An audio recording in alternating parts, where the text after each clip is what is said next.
If you want to take an herb that fixes about everything and is phenomenally nutritious, have a look at turmeric. Let's talk about it.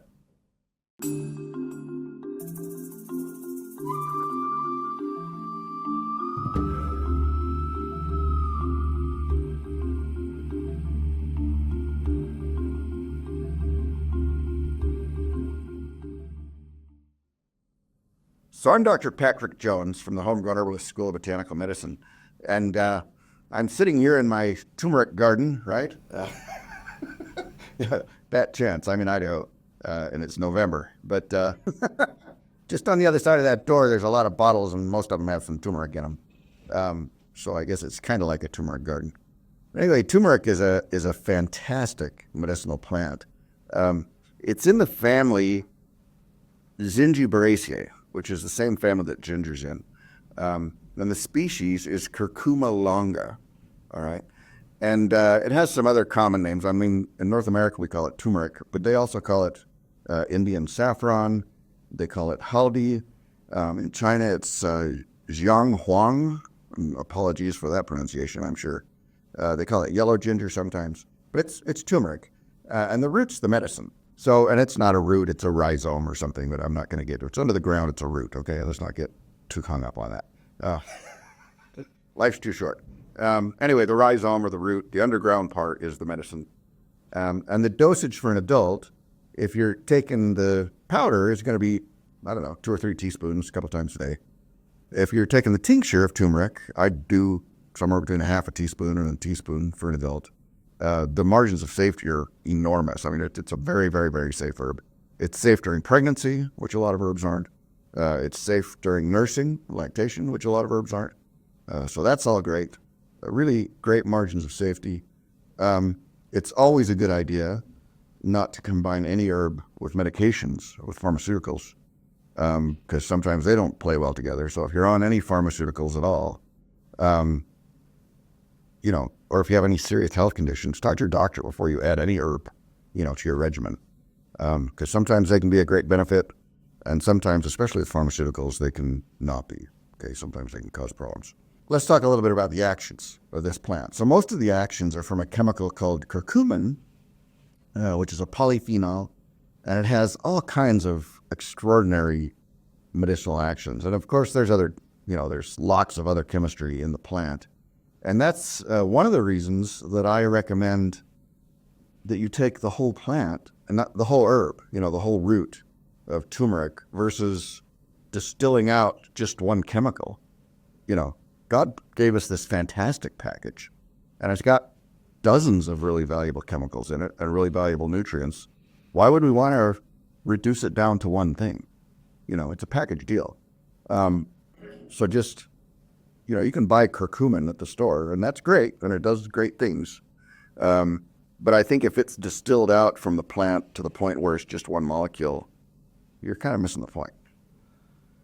So let's talk about some of the things it does. First of all, turmeric is a fantastic anti-inflammatory. And so, well, what does that mean? Well, it means it decreases inflammation. It decreases heat and swelling and pain.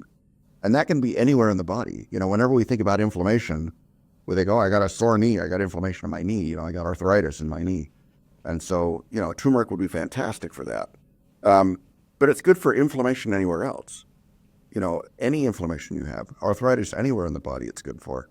IBS, irritable bowel syndrome, that's inflammation, right? So anywhere that you have inflammation, whether it's from an injury or a chronic degenerative thing like arthritis or an autoimmune thing, any of those kinds of inflammatory responses, turmeric can help minimize and improve those. It's also a tremendous antioxidant. So an antioxidant is a chemical that neutralizes free radicals.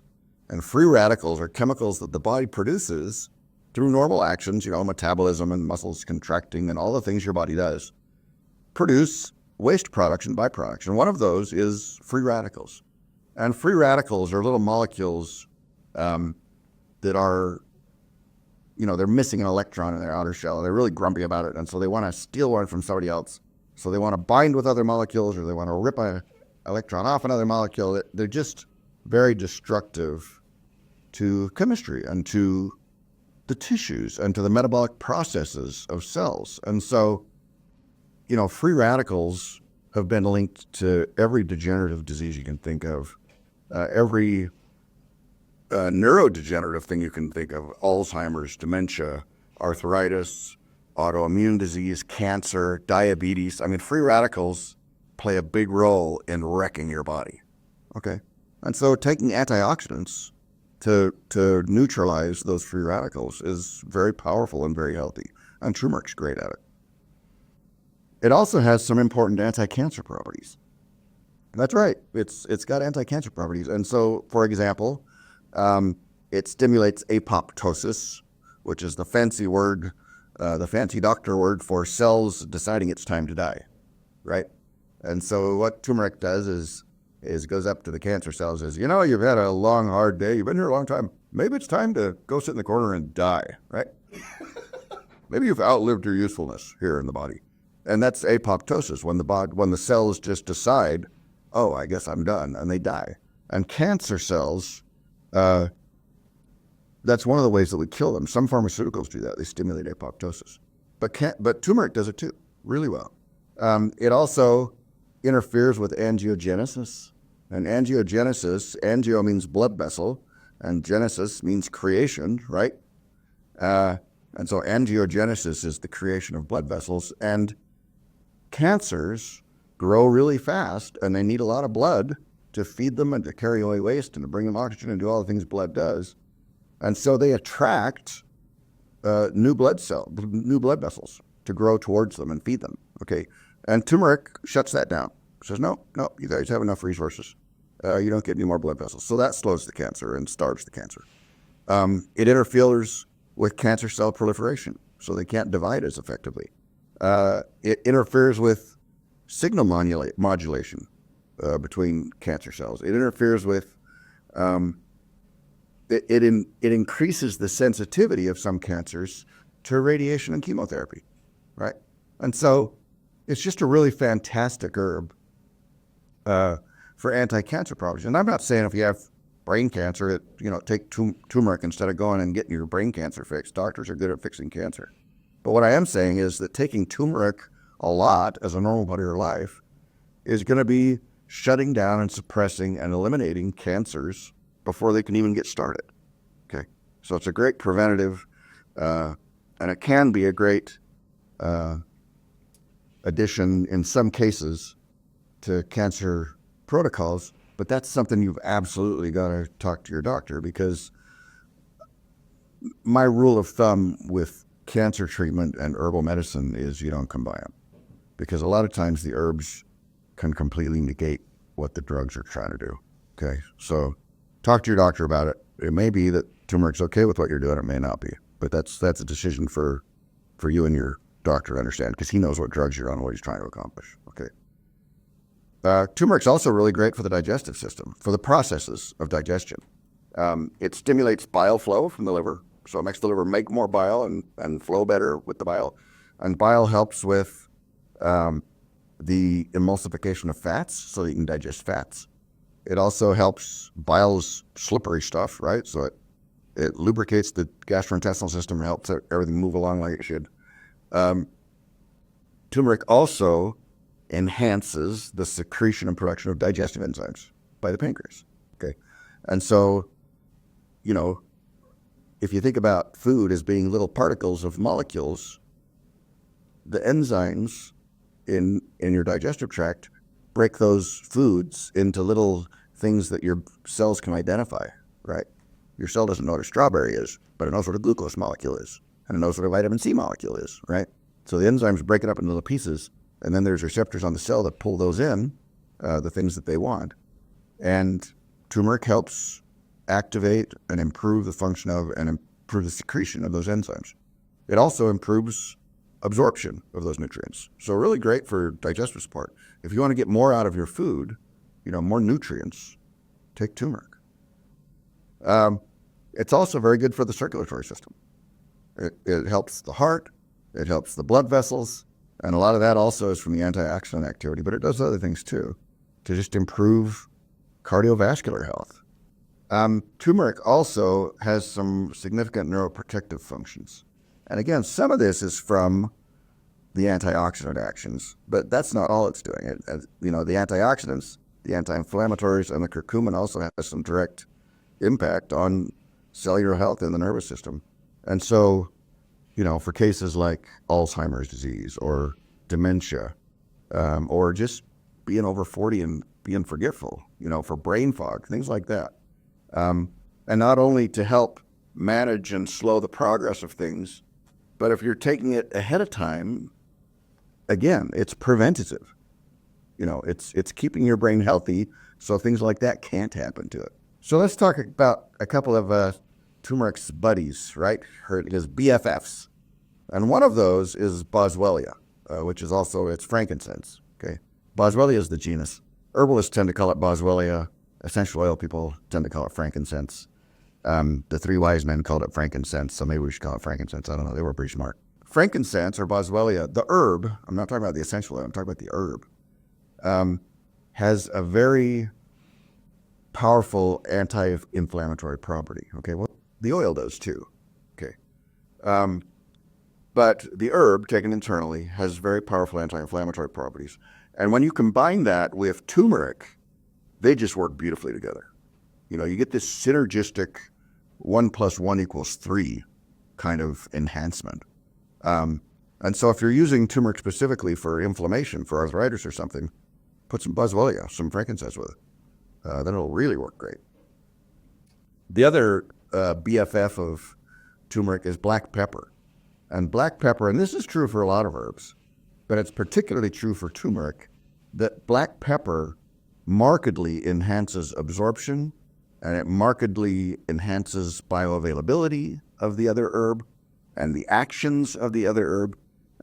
I think I read, I'm not sure if I'm remembering the number right, but fresh ground black pepper with turmeric enhanced turmeric absorption by like 6,000%.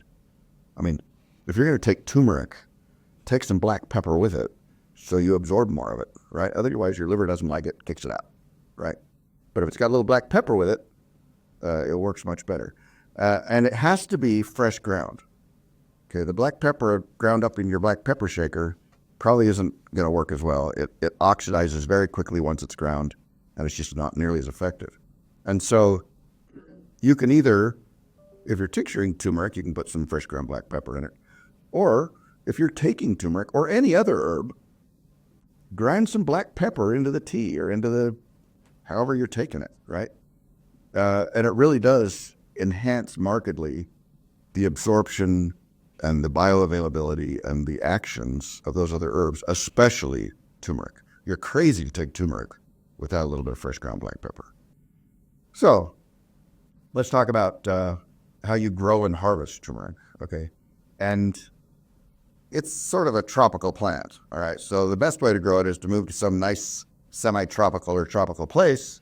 And, sitting here in Idaho in November, that looks like such a good idea to me right now. We should all move to Florida and grow turmeric. But those are the growth zones, like USD growth zone 9 to 11, I think it is. Somewhere really hot and humid is what it wants. But like I said, the root's the medicine. And it really is a fantastic, fantastic herb for so many things. You probably could grow it in a greenhouse. You probably could grow it in your house if you thought about it for a minute and figured out what it needed.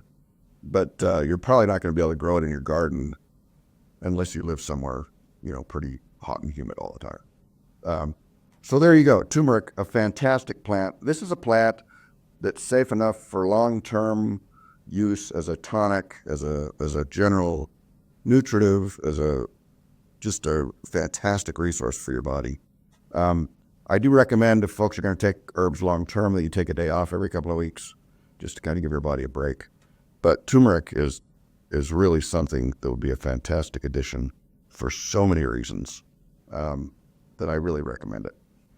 So I'm Doc Jones from the HomeGrown Herbalist School of Botanical Medicine.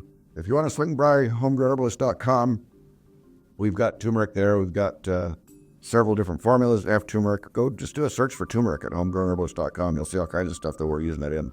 If you'd like to learn more about herbs, I've written some books, and those are available on the website too, homegrownherbalist.com.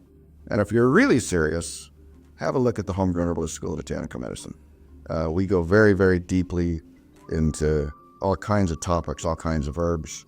There's a student forum where we talk about things. Just a really extraordinary community and a great school. I think you'd really like it. I'm Doc Jones from the HomeGrown Herbalist School of Botanical Medicine. Thanks for listening and have a great day.